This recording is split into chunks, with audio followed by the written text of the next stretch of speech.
All right, so we're here. It's 11:32. I think we're okay to go ahead and jump right in. Um, Hello, everyone, and welcome to Lead Series 5 Strategies to Walking in Your Strength and Achieving Professional Success. My name is Ariel Sadler, and I'm a senior technical writer and trainer at Texas Mutual Insurance Company. I also have the pleasure of chairing the Lead Summit Committee. Today's Lead Series is a bite-sized version of the Lead Summit full-day conference being held on April 29th. The Austin Young Chamber helps our business community thrive by supporting the young professionals in our region, whether they be entrepreneurs, managers, or early career professionals, aligning resources and programs to create opportunities for them to take on leadership roles. We are focused on building the most talented, inclusive, and community-focused workforce in the country. Young professionals are the largest and most diverse generation in the US labor workforce. So we know this work is important to shape the future of our region and our nation. We run many programs throughout the year that promote talent development, entrepreneurship, civic engagement, networking, community growth, and of course, business and professional development like today's webinar. We have several wonderful programs and events coming, and we're excited to be back in person in March. Next Monday, February 28th, we're kicking off Reverse Pitch, a competition for local entrepreneurs to turn one business's waste into a new business venture. March will feature in-person events like our Exploring Entrepreneurship series, Let's Talk networking event, Coffee Connection at Hank's, and a mixer at Wanderlust Wine Collective. And finally, we have our next signature event, the Lead Summit on April 29th on UT's campus. This is a day-long conference for young professionals focused on strengthening the pipeline of leaders in Austin through education, connection, and engagement. I encourage you to register for all of these amazing programs on our website, austinyc.org. And now on to today's webinar. We're very excited to welcome Patricia V. Hayes, a licensed attorney who serves as an executive advisor, career empowerment coach, and authentic networking strategist, and a former speaker at our Lead Summit. She guides professionals and entrepreneurs to take empowered action to build sustainable, authentic networks and professional relationships as they level up their careers and achieve their professional goals, which is what today's webinar is all about. Patricia, I now pass you the virtual mic. My goodness. Thank you so much, Ariel, for that great introduction. And if y'all were hearing some little noise in the background, just pretend my teenager was at home and disturbing me or something like that. I am so glad to be here. I always love coming and sharing with Austin Young Chamber. And so I was super excited when Alicia and Mel invited me back, and super glad to be here. We have a ton of content, and I love to make sure to leave time for questions at the end. So if Mel or Alicia, if someone will give me a tickler right at the 30-minute mark, and then at 11:45, then I will know. Don't worry about interrupting me. I'm used to it because I might go off on telling some stories or something, and they're great stories, but I might get distracted. All right. So I love starting when I'm doing presentations like this. I always like to start with a reflection question. And so what I want to say, first of all, to you all is stick with me here, right? Some of this at the beginning may seem a little woo and a little touchy-feely, and it's not. It all means something, especially in today's world, right? So stick with me for the long haul, and I promise it will all come to fruition. So here's my first couple of reflection thoughts or questions, and we'll be sharing several of them throughout the presentation. You don't necessarily have to share unless you want to in the chat. This is interactive in terms of I want you all to engage, to ask questions in the chat, and we'll come back and make sure that we cover them at the end, okay? So here's the thing. there are lots of strategies to walking in your strength and achieving your goals. But here's the thing, it really requires a couple of key factors. Number one, it requires a recognition that it's time for change. Right? Reflect on that. A lot of times when you get to that point and you're like, what am I doing and why? You have to start giving yourself the time to think about what's going on and, is it really time for change? And it doesn't mean you have to be leaving the job where you are. It could be that you want to pursue a different interest in a different way at the same place, or maybe you want to move along. It doesn't matter. What you will learn quickly here is I'm always talking about your career, not the next job. And that there is a big difference between the two, right? A job is what you're doing right now today to earn, money, pay the bills, all of that, and you might actually enjoy it. But a career is what you're building when you're talking about what's the legacy you want to put forth into the world. What is it that you want to do long term with what with what you're doing, with the work that you're doing, with how you're sharing it. All right. And so a career can expand over many, many years and decades. I will tell you, mine has expanded over, oh my God, I can't believe I can say this now, 30 years. And it's been fascinating. And there are things that I'm doing today that if you had asked me when I was 25, I would have been like, you are absolutely nuts. I'm never going to be doing that. Right? Even 15 years ago, there are things that I'm doing that I was like, I'm not ready to do that just yet. So this is to challenge you to expand, to expand your viewpoint, expand your thought process. And we're going to talk a little bit more about that. The second thing is when you're thinking about this reflection piece, is it requires a willingness to take the necessary steps to move forward. And that sometimes is the toughest part for people to do, right? Because you can say, oh, yeah, it's time for a change, but actually doing the thing that requires the change, that is a whole other ball of wax. And we're going to talk about some of that here today. And when you're talking about making this change, here's the real factor is we're talking about doing this and having that willingness to do it, even when it's not popular and or it's uncomfortable, right? And I always say, when you're in that position, you are poised for fantastic growth. So don't consider that as a weak point. It's actually a point of strength. And it's when you're about to take that next level to get to where you really want to be in your career, okay? So those are those two reflection points that I want you to think about as we're moving forward. Do you think it's time for a change? And or are you willing to do what it takes, even if it's unpopular or uncomfortable? So today we're going to focus on 5 kind of pillars, right? Pressing reset on your mindset, identifying your strengths and walking in them, creating and building your personalized strategic plan, engaging and building quality, authentic professional relationships, and taking that empowered action every day. Now, I will tell you, these are the highlights, because each one of these things I have full-blown master classes and mini courses that I've engaged on. So, plug for the coffee chats, go dig up my coffee chats and you can catch some of those. But this is just a highlight for it. And again, you feel free to ask questions as we go along the way. But I thought it was a good way to kind of pull some of these things together when you're talking about moving forward in your career. But a lot of times when you're right at that point where I think most of you are at that point where I won't say you're considered mid-career, but you're approaching that. And you're like, okay, this is going to be a touch point here. And so these are those things that sometimes people know and they get to moving in that direction, but most of the time people are not. Most of the time people are not investing in their professional development at the level that will help propel them to where they want to be in a more timely fashion, right? Sometimes people luck out. We have some good mentors or even a sponsor, and that pushes things along the way.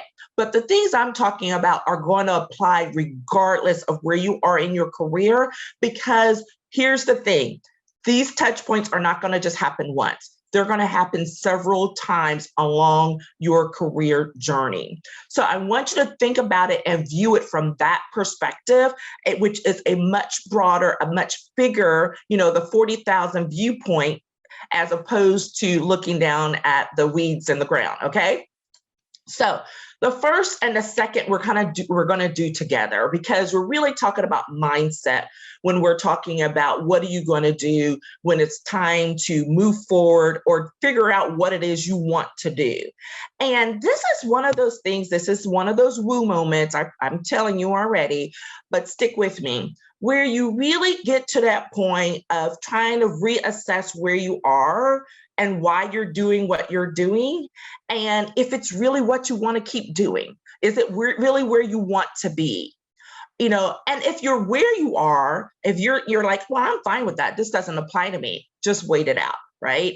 Because it doesn't matter how successful you've been thus far, how many barriers you've overcome thus far, all of those things, there's been challenges, big or small, along the way that have challenged how you view things. They've challenged how you engage your mind and your mindset in approaching the next level moment. Now, when you are ready to get to that next level, here's the real deal.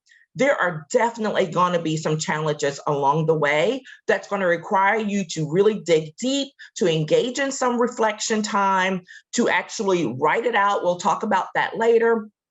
And then to ask yourself, questions, some of which may be a little bit difficult.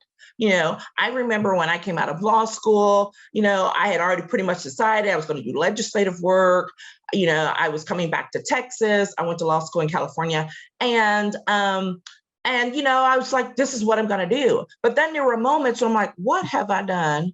Like, it's like, I've gotten myself in a bunch of debt, and I'm coming back to people who want me to work crazy hours for next to no money. I'm like, are you crazy? Because here was the thing. I had already set in myself for my own direction that I was not going to be a big firm girl. That was a decision I made. So that meant there were other avenues I was going to have to consider or and to look into as far as choice is concerned. But that was an active choice I made, right? And in making that, there are other decisions that come along with that, right? Do you want to go over to the Attorney General's office where they're working 80 hours a week and getting paid like an intern? Well, the answer to that was no. And then there were other opportunities. But for me, I had been exposed, I had been lucky enough to really follow through on some other opportunities that allowed me to work my last semester of law school here in the speaker's office doing legislative policy work, so that when I came out, I actually had more experience with what was going on with changes in the education code than the 10-year lawyers I went to work with afterwards. Right? But that required a lot of continuous reflection of what am I doing? Why do I want to do that? Where do I want to be? And being willing to move in that, even though it was very uncomfortable at first, right?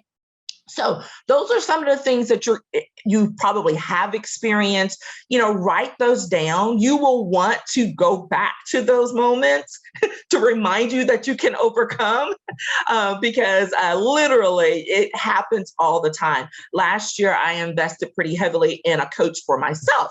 I highly recommend that. Again, got to do it because I'm a coach. But I invested in a coach for myself as I was moving forward. And there was like, there really are some mindset blocks to where I'm wanting to go and how it's affecting my business and all of that. So I hired a really, really good coach and engaged in a 9-month program with her.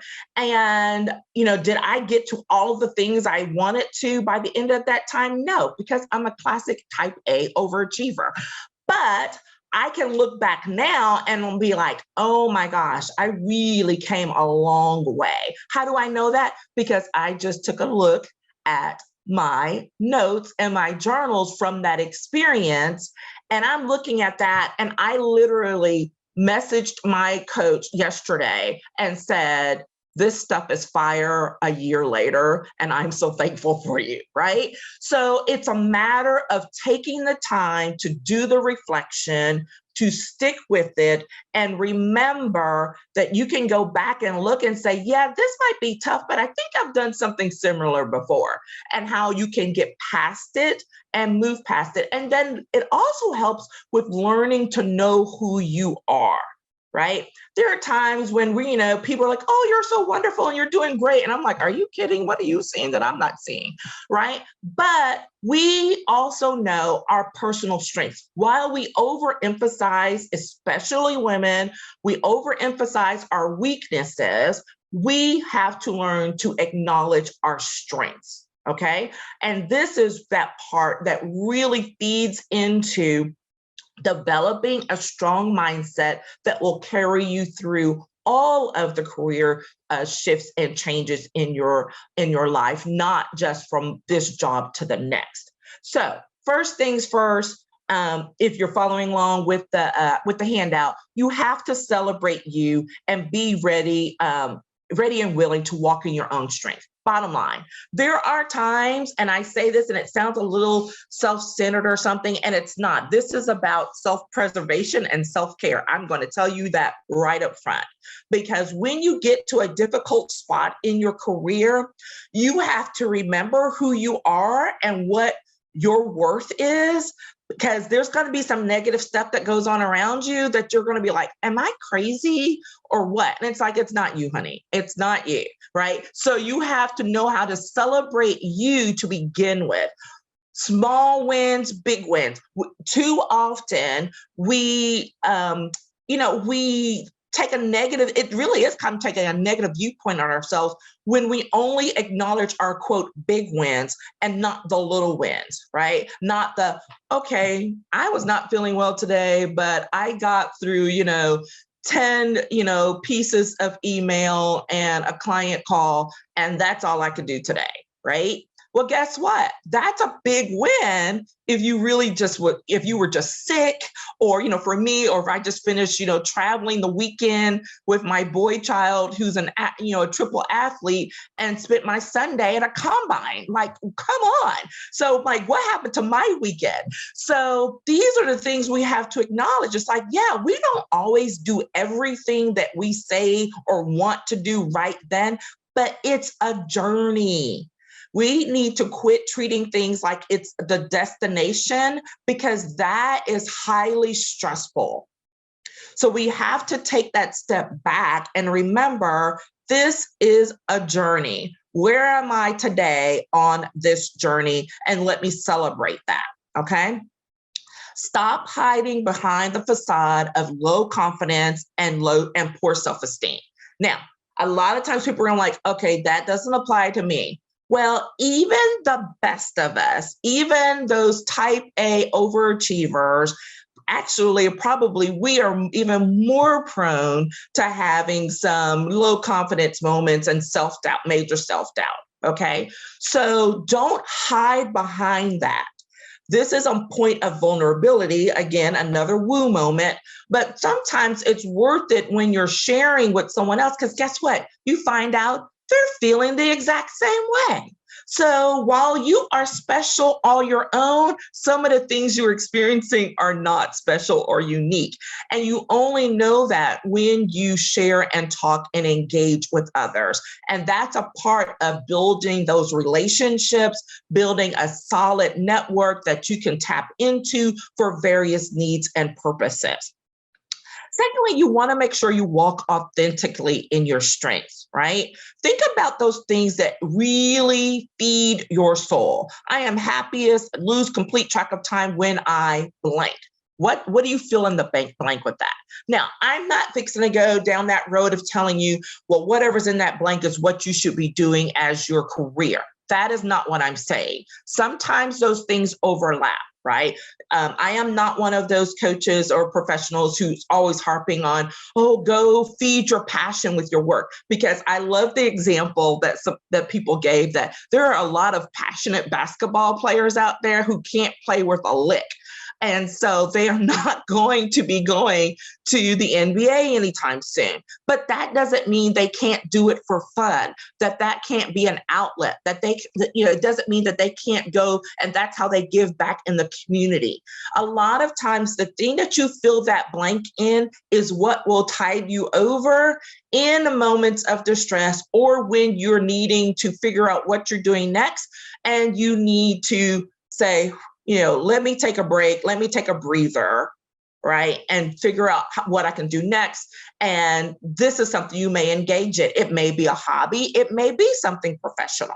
So I will share with you one of the things that I love doing is I love playing with paper. I know.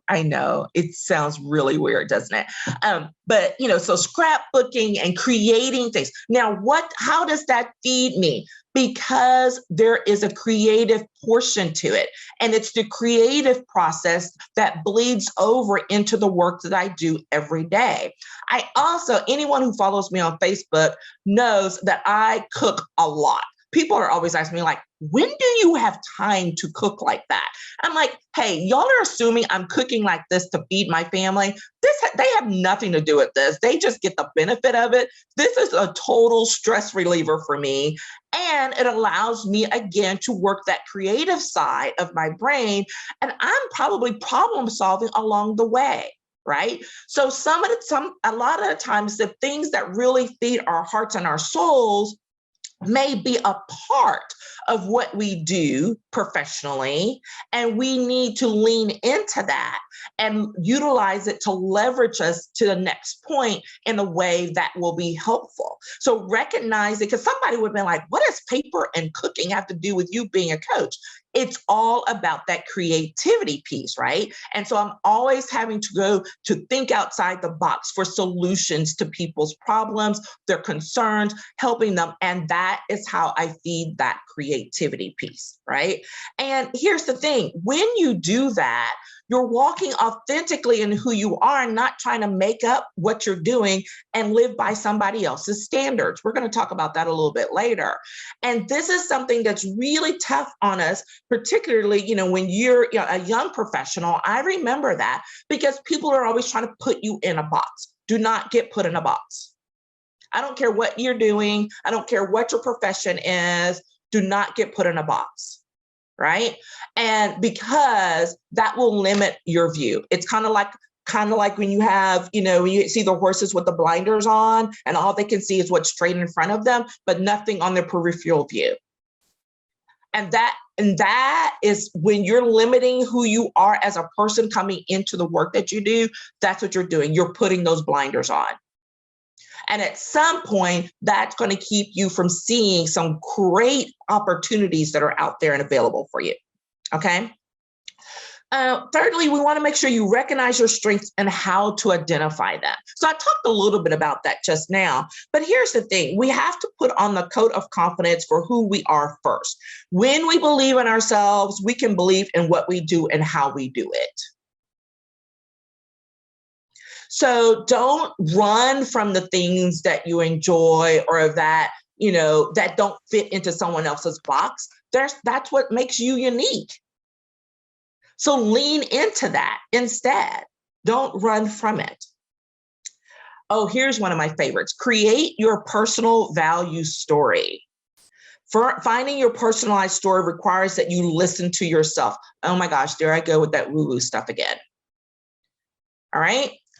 And this is true when you sit down and you take a look at the things you've accomplished, your successes, as well as your disappointments, because remember, disappointments provide a lot of learning opportunities. Okay.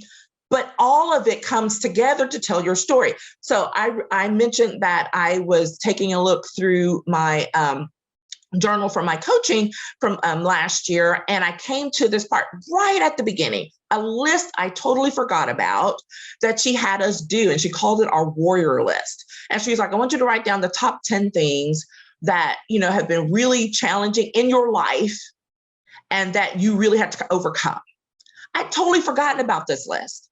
And when I went back and I looked at that list and I was like, wow, this is a really powerful list.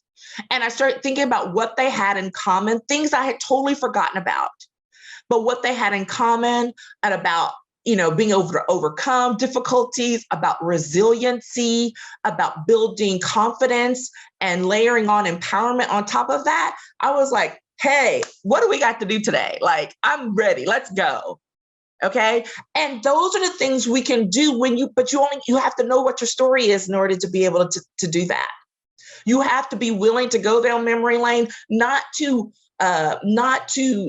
be in that whole pitiful, oh my God, I can't believe this happened, and what am I going to do type thing. We have those moments. I call it, falling off into the pity party gutter. But get yourself about the gutter, get up, and get back on, and realize. But there are things you've overcome. There are successes you've achieved, and guess what? You did it once. You can do it again. But you have to know what your story is in order to be able to do that, and be willing to admit to all of it. Okay. And lastly, quit hiding. Visibility is required. You can do that thing that you fear the most. A lot of people have a hard time talking about themselves, right? And it can be done. And if you want to move forward in your career in any way, you're going to need to know how to tell your own story, and you're going to need to be able to share it confidently.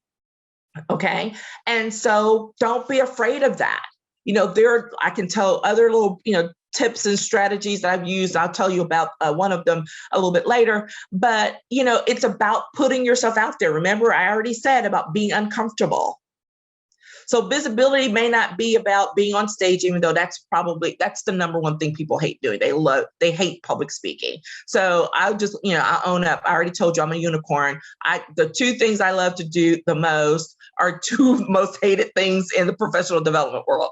And that's public speaking and networking. Yes, unicorn. So, but that said, your challenge may be something else. Maybe you're not showing up in another way. Maybe you're hiding a part of what your strengths are because you're afraid of what people will say or what they will think. Okay. You know what that thing is. And that's what I mean. Start showing up with that. All right. Start speaking to that and start walking that. And you will be so surprised at what you will learn and discover. Because a lot of times when you start showing up in that way, you're helping somebody else. You just didn't even realize it. There's always somebody watching you. Always. I learned this every time I think nothing's going on or whatever. I get this random, y'all, I promise, random email or a DM from someone I don't even know on LinkedIn, or maybe it's somebody I know who I didn't realize was following me. Random. Patricia, I just want you to know that I was watching X, I was watching your coffee chat, I was doing this, and that really hit home, and I needed for you to know that was very impactful, blah, blah, blah. And I was like, oh my gosh, when does that happen, right? But it does. Remember that, okay? So first two things, I spent a little bit of time there, but it was really important. Focusing on your mindset and identifying how you can walk stronger and walk in your strengths more. Then you want to focus on your plan, right? So this is the third piece. And when you're focused on your plan, think about it, because we always got to have those lovely little word games and all that. So think about it in terms of the possibilities, the logistics, your actions that need to be taken, and your next steps. And when you're focusing and trying to figure out what it is you're going to do amid all of the chaos that's going on around you, make sure that you're willing to first make the time. You have to make the time. Nothing's going to happen if you don't. Bottom line. You may luck out with somebody giving you a little bit of something here or there, but ultimately you have to take the responsibility to make the time. You have to sit still and reflect. I think I've already driven that home a number of times. And you have to listen to what you learn. And when you're doing that, those three things are what you can do to feed into helping you to create your personalized career action plan. Now, right there in the center, I should have probably highlighted it bigger, but there's a sentence that says your personalized career action plan versus your employer's professional development plan.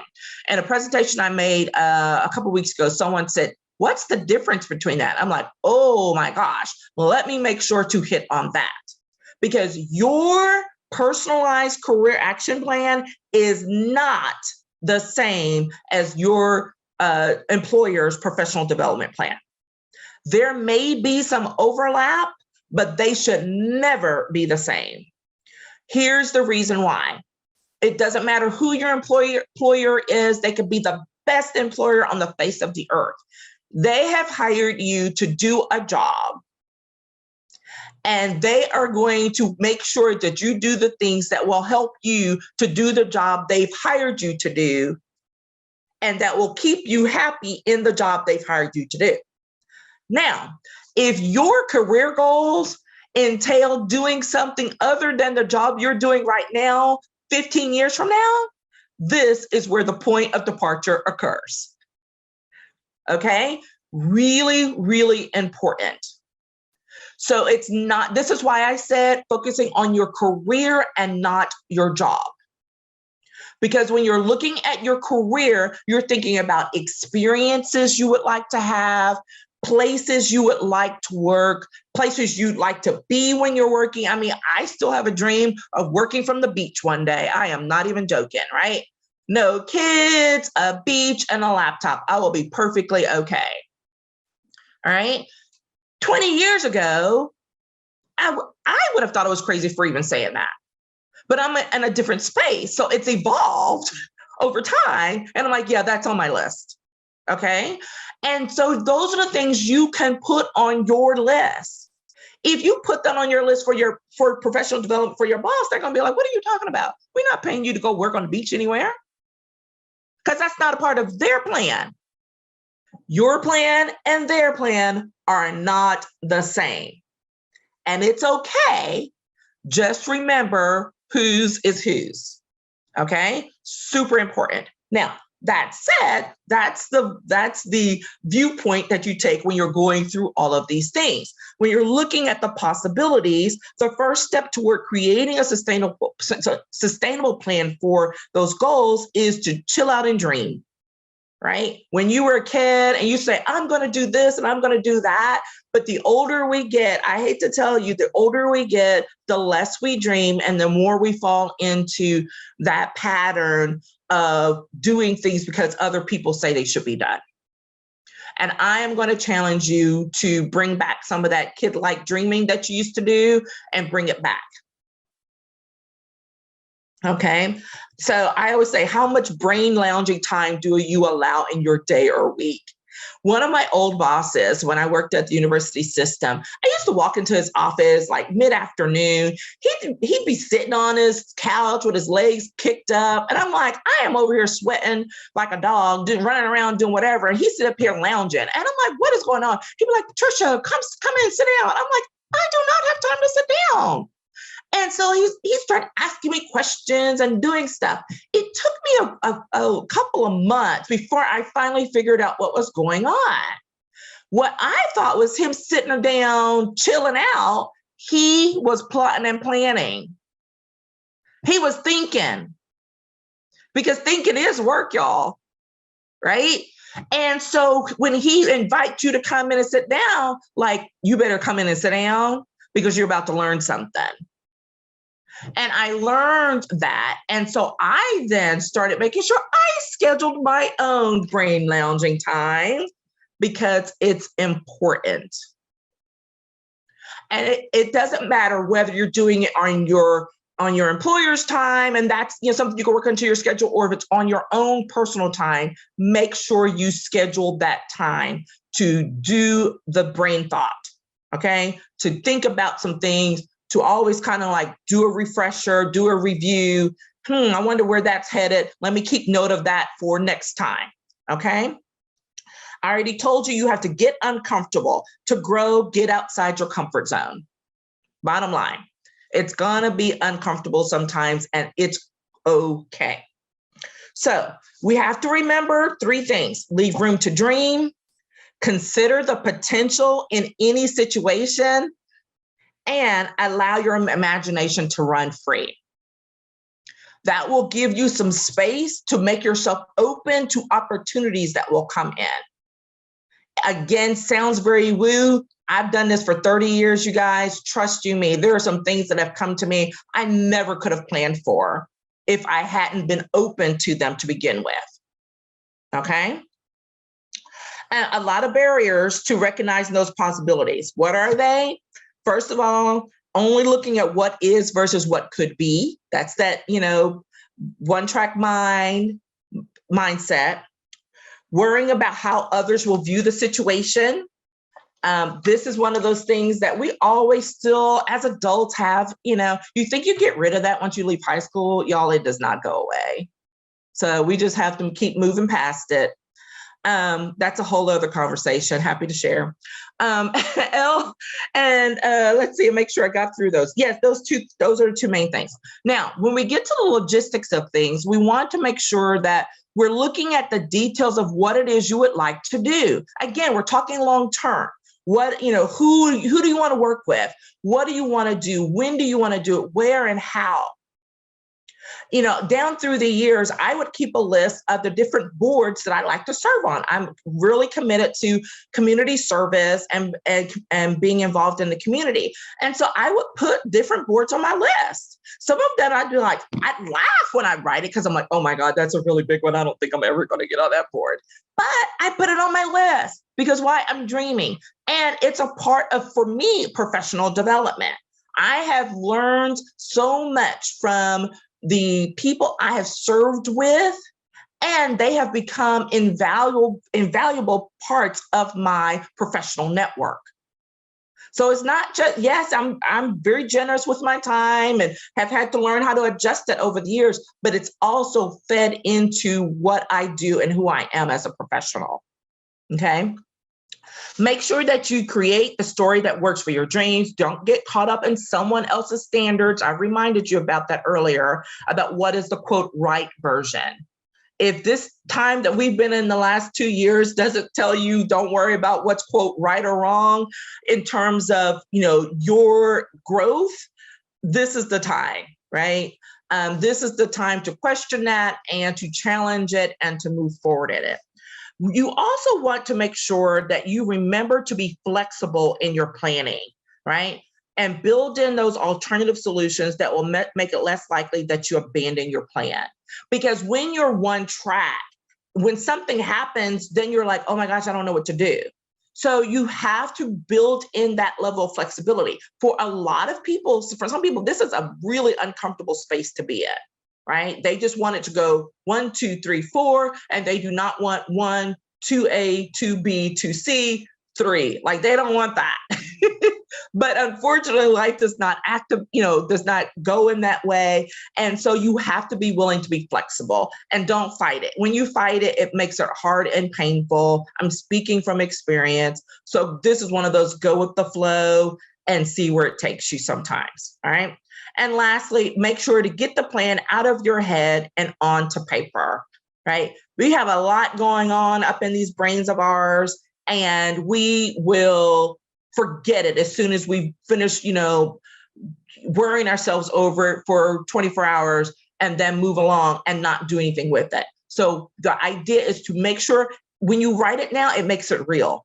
And this is why a lot of times people don't want to write it now, because it makes it real. But if you want to grow from it and to prepare, write it down, because it'll either do a couple of things. It will either motivate you to move forward, or you'll look at it and like, that is so ridiculous. Like, why was I doubting myself about that? Right. And sometimes those are things you keep to remind you of when you're being ridiculous and not being supportive of your own self. Okay. And then we've got to take action. Sometimes the thought of doing something can really put paralyzing fear into the hearts of even the most confident and enthusiastic among us. Remember, you are special. The things you experience probably are not. So don't let the fear eat you alive when it's time to consider what you're going to do next. So taking action requires you do several things. I'm just going to run through this list here. Implement your plan and do something. And know it sounds repetitive, but you will be surprised. There are some really great planners. They can draw it out. They make beautiful vision boards, all of this stuff. And You look 12 months later, there's nothing done on that list. So you have to take action. You want to, we've talked a little bit about this, address your mindset issues if you're afraid to take action, if you're afraid to act on your own dream. So that means if there's some fear thing, go figure out, like, okay, what's going on here? Not in a judgy way, but in a curious way so that you can know what you need to address. Do not let your fears drive the direction for your future. This is a bad thing to do. I always use the analogy of, you know what, being scared or being fearful, like that's normal and that's human. That, you know, it's a very human thing to do and to be. However, you don't have to let fear drive. So I tell people, tell fear to go sit in the passenger seat and put their seatbelt on.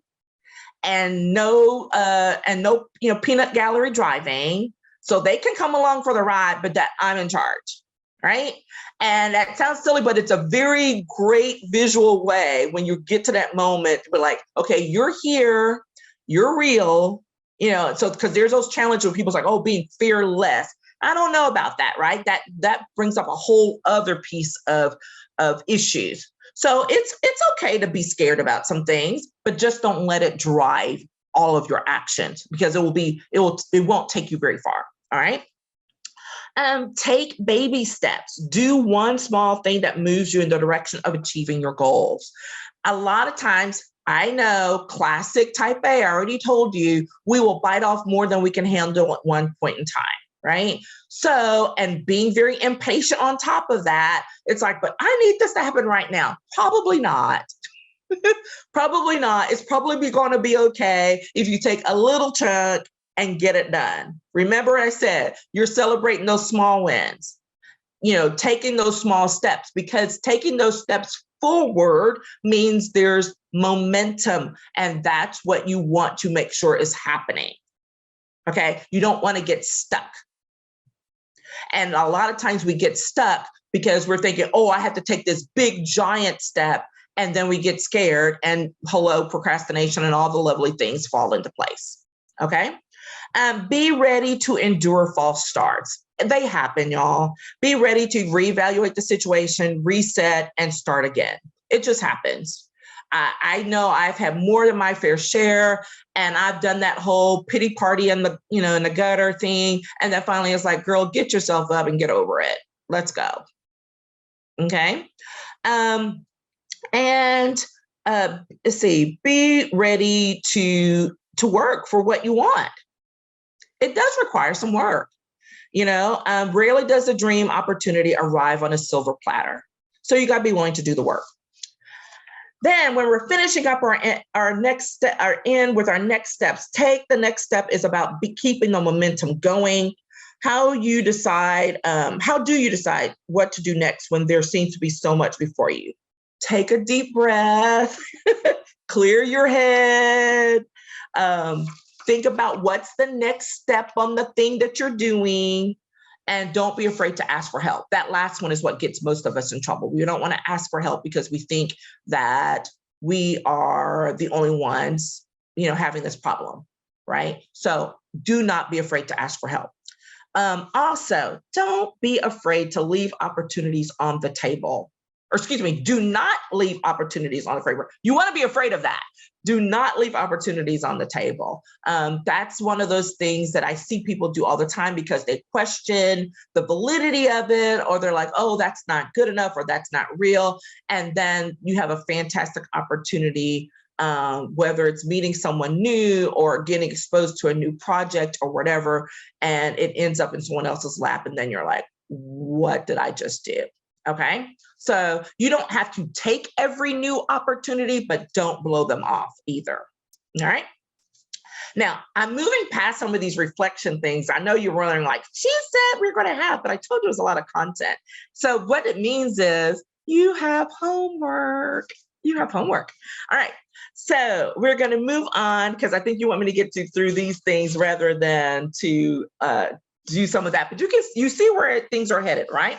Okay. So now we're working on my favorite topic that's going to get very limited, and that's going to be engaging and building those authentic professional relationships. Again, I know this is not everybody's jam, networking, but networking is not a 4-letter word. So it's not, I promise, it's okay. But when you focus on giving and not getting, that's really what authentic networking is all about, right?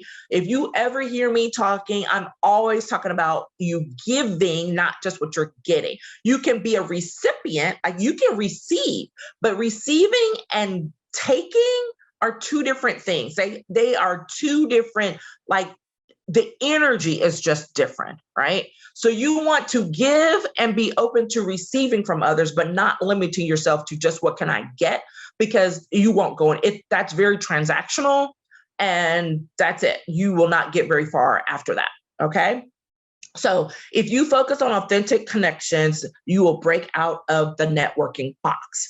And remember, when I'm talking about networking, I'm talking about building relationships. This is not happy hour, how many cards can I get and all of that. I know we haven't been doing that, but I'm still like, y'all, I haven't had a business card in 5 years. And at some point, it became deliberate, because I don't want them to be, I want to legitimately say I don't have any, because I'm not just handing them out to everybody. If I'm building a relationship, then I want to be able to know that I had 5 solid conversations with people when I walked into a room, rather than exchanging cards with 50 people and I know no one. Okay, so that's the difference between just going in with the transactional networking mindset versus working on building a relationship in your network. Okay, so let's see. Top myths. You don't have time. It's a waste of time. You're an introvert. I don't know how. All lies. We'll just start there. We'll just say that. I know that may seem harsh for the person who says, I'm an introvert. Guess what? You being an introvert in today's world, that means like you are in hog heaven right now. Like an introvert, this is an introvert's dream world right now, to be able to engage with people behind a screen and not, walking into a banquet room with 400 people. It has nothing to do with your ability to engage because of crowds. It has everything to do with your ability to engage by saying, what can I give? How can I help you? Picking up the phone, getting on a Zoom chat, whatever.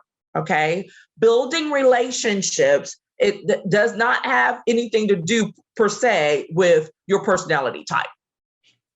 All right. There may be some overlap with things, but it's not an excuse not to be able to engage. Remember that authentic networking is a long game strategy. All right. With potential, but though, for some really high investment, return on investment over time. So you want to make sure you have a strategy for relationship building that is key to your professional growth. It's not going to look the same for everybody. Everybody doesn't engage in the same way. I know you're like, you've been a professional lobbyist for 25 plus years. I did. And I hated going to political fundraisers. Hated them. It was part of the job, had to do it, hated them. But I always made it such that I could get through it, get my employer's job done, remember, and make sure I could get something for me. So if I was working on a project, I'd walk in, say, oh, I need to make sure I connect with A, B, and C and check in on them, so that I always had some other thing to do that I could get and benefit from it. Right? You can do the thing you hate and still benefit from it in some way. Trust me. Talk to me afterwards if you need help on that. Okay. You must create a networking plan that's intentional. You cannot be haphazard or random. You have to set those parameters and goals that you want to follow. You definitely want to be strategic in what you're doing and be deliberate about the plan that you create. It's you focused. And when I say it's you focus, this is not in a selfish way. This is in a self-care manner, because what people will do is they will try to go out and do too many things, and then they get no results. And that's because they're trying to do the stuff that people tell them they should do, rather the things that come naturally for them with a little bit of challenge, right? but that come naturally to you. And so that you can feel more comfortable, because guess what? You'll do more of it. And then when you're too comfortable, you're like, okay, I need to change this up a little bit, but not over, to overcompensate. You can do too much. And that's when you really get those negative vibes, that negative feeling, and you don't want to do it anymore. All right. So be sure and set those parameters. Set a time frame for your implementation, set your goals, define the types of events and activities, make sure you execute, and review your efforts and follow up. Review your efforts and follow up. The gold is in the follow up. If you don't hear anything else I say today, the gold is in the follow up. Okay. Even when you have your plans in place, you should need to remember to be creative, be flexible, and be open to the possibilities. Okay. All right. We're bringing up the rear. We're going to get ready to close this out because I want to see some of those questions. Then you want to make sure you're building all of this on an empowered foundation that's based on you. That's really what we're talking about here, y'all. We're talking about doing things in an empowered fashion that will help feed you in your career. And also, because you're taking that time, it will expand and overflow into the network and the people that you work and engage with, right? So if you truly want to achieve career success, you have to focus on you as an entire person. It's really, really harsh, the things we've gone through in the last couple of years. But the bottom line, if we don't learn anything from it, is you have to take care of yourself, right? We are not one-dimensional beings. Our jobs are not the world. They are a part of who we are. They're a part of what we do. Let me clarify. They're a part of what we do. And we should treat it as such. And this is coming from a type A person who was like, a senior advisor to some really powerful people. So yeah, I'm still saying that. Because the reality is, if you don't take care of you, you're gonna pay the price for it later. Okay. So in order to stay on track and make those goals, you want to make sure your career goals and your life goals are aligned. When you start being resentful of the things you're doing, that's when you need to take that reflection time and take a step back, because it means something's out of alignment. Okay. You want to, secondly, make a commitment to staying true to yourself. It's harder than it sounds. And lastly, be willing to adjust as your professional life journey shifts. We are not one-dimensional. Things will change, and it's okay, right? And so that's it. Okay, so as we get ready to take some questions, a couple of quick action things I want to make sure to point out to you. First of all, because we have been talking about relationships and building networks, you must connect with me on LinkedIn. If you don't, that is your choice, but then you won't get access to my network, and I have a pretty healthy one. Ask Alicia and Mel, and I have a pretty healthy network. So I'm inviting you to do it. When you do it, make sure you, oh, thank you. You are so on it. You are on it, Mel. So connect with me on LinkedIn. Make sure you say where you're coming from. If you tell me, hey, I listened to you at AYC, I won't go dig into your past and figure out who you are before I accept your connection. All right. So just tell me that. I get spammed a lot now, guys. I don't like it. And then I'm also going to drop a link in here because you showed up for my free networking circle self-audit. And that is just a little something I came up with that I created a while back to help people kind of say, okay, what am I doing? Who am I connected with? To kind of help you take a look at that. And so let me get to the chat. I can do this. Here we go.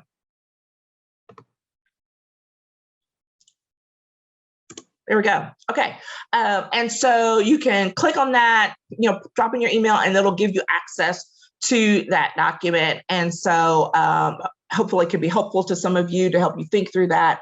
And I'm also going to give one other thing out there. If you connect with me on LinkedIn, first of all, you can connect and check out any of the things on my, through my website and all of that, and schedule time to do a consultation. If you connect with me on LinkedIn today, however, and you decide you want to talk right away, I have left room on my calendar today for 4 or 5 people. So, but it has to be today.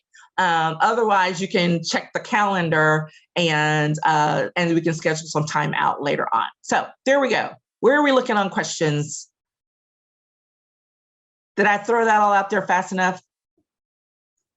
Oh, I see. What are some of your favorite professional development books, podcasts, or resources? Oh my goodness. Okay, so I need to send you a list. I can't run through that one. So Mel, make sure I send y'all a list. I have a list, y'all, and it shifts. So I need to send you the most updated one. One of my favorite podcasts, though, it's called Read to Lead. It is a great podcast. And it's a gentleman, he's been doing it for years. And literally what he does is he interviews all these authors, and they're all like professional related in some way. And they've written books, but he talks to them not just about their book, but about, where they came along in their professional life, whatever.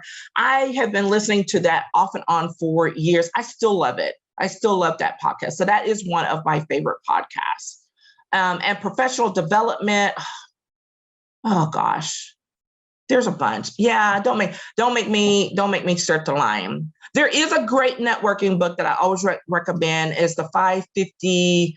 It's by Judy Robinette, and I should always remember her title. But the author is Judy Robinette. You will have to search for it. It's not like out there a lot, but basically, a lot of my philosophy around networking aligns with hers, and it's really good stuff.